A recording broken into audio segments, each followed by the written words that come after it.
নৃশংস খুনের প্রতিবাদে শ্রীরামপুর নওগাঁতে রাত ১টার সময় মহিলারা মিছিল শেষে জিটি রোডের ওপর অবস্থান বিক্ষোভ। অবিলম্বে অপরাধীদের গ্রেপ্তার করে দৃষ্টান্তমূলক শাস্তির দাবি। আপনারা দেখছেন এখন নজর ইএনসি বাংলা চ্যানেল থেকে। আমি ডাক্তার সঞ্জয় সেন আপনাদের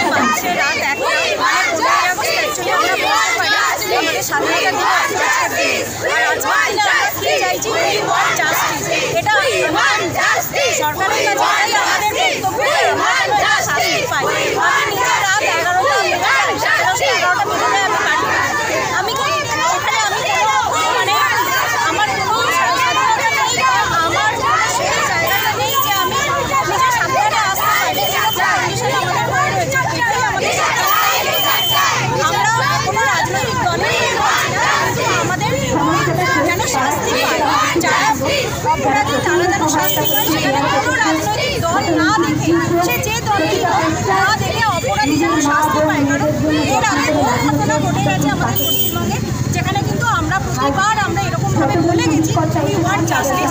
একদিন দুদিন আমরা এরকমভাবে মিছিল করেছি, কিন্তু তারপর যা যেমন ছিল সেরকমই চলবে জানি।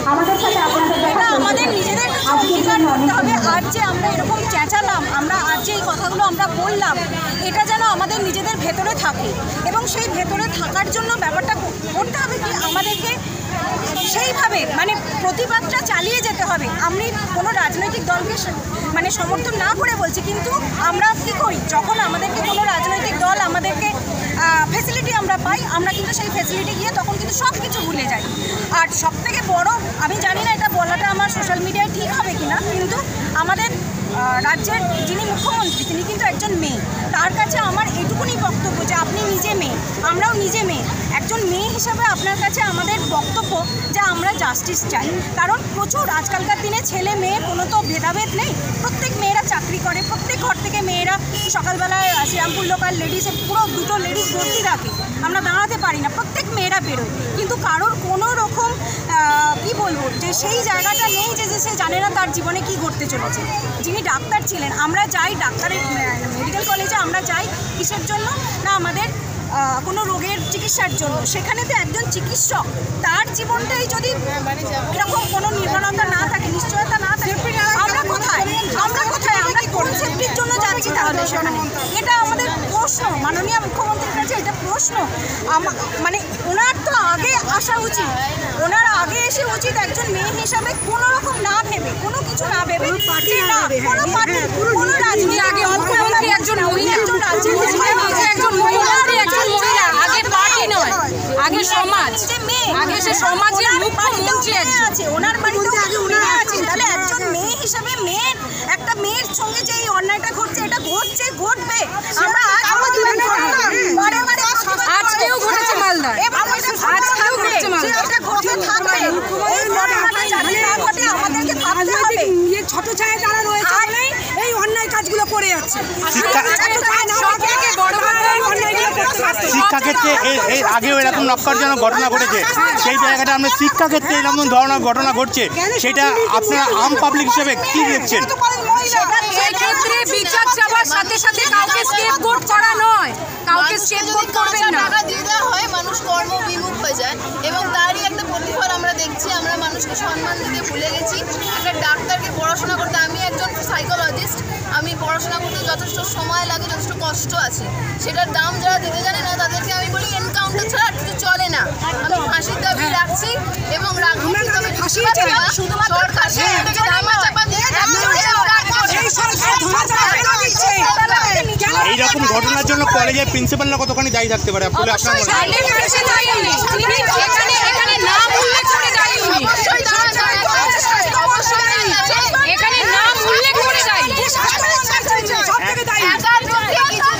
সম্ভব নয়, এটা একটা র্যাকেটটা ধরা উচিত এবং ধরে এই জায়গাটা থেকে আমি একটা কথা বলতে চাই। আমাদের কিন্তু লক্ষ্মীর ভান্ডার, আমি কিন্তু বলতে চাই না, কিন্তু বলছি লক্ষ্মীর ভান্ডার 500 টাকা 1000 টাকা দিয়ে এইভাবে আমাদের রাখা হচ্ছে। এটা কিন্তু আমাদের ভাবা উচিত। আমরা এটার জন্য অনেকে প্রতিবাদ করছি, সেটা দুদিন পরেই আমরা যাবো লক্ষ্মীর ভান্ডার দিতে চাইছি। এটা কিন্তু আমাদের ভাবা উচিত।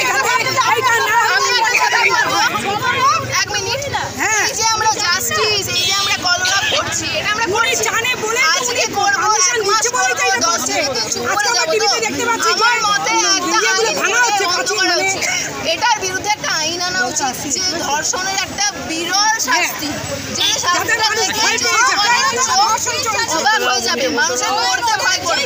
সেটা যদি হয় তাহলে রাজ্য সরকার এবং কেন্দ্রীয় সরকার দুটো সরকারের কাছেই আমার এটাই আবেদন যে এমন কোনো আইন আনা হোক যেটা মানুষ দেখে ভয় পায়।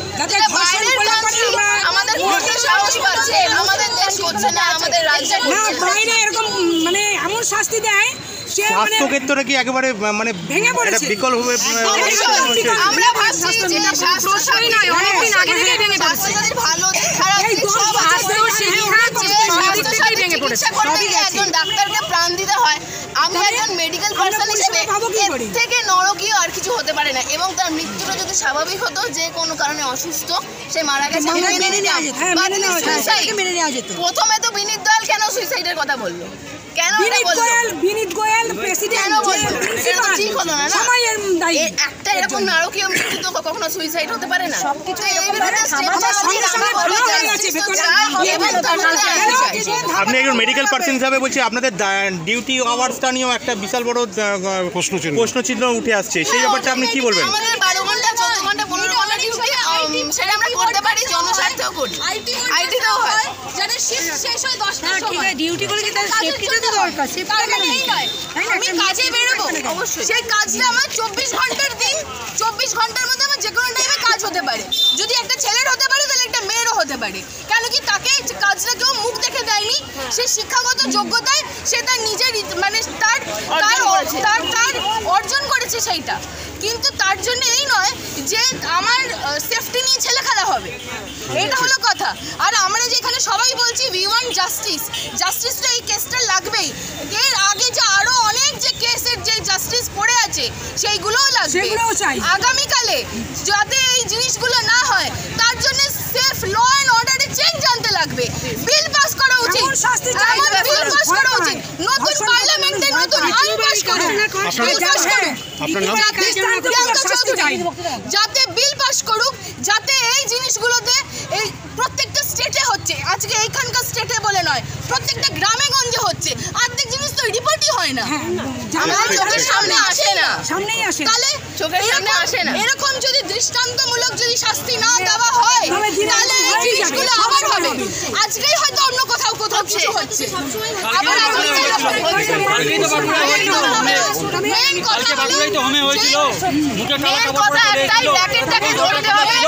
সরকার দুই সরকার মিলে হাতে হাত মিলে একটা আইন পাস করুন।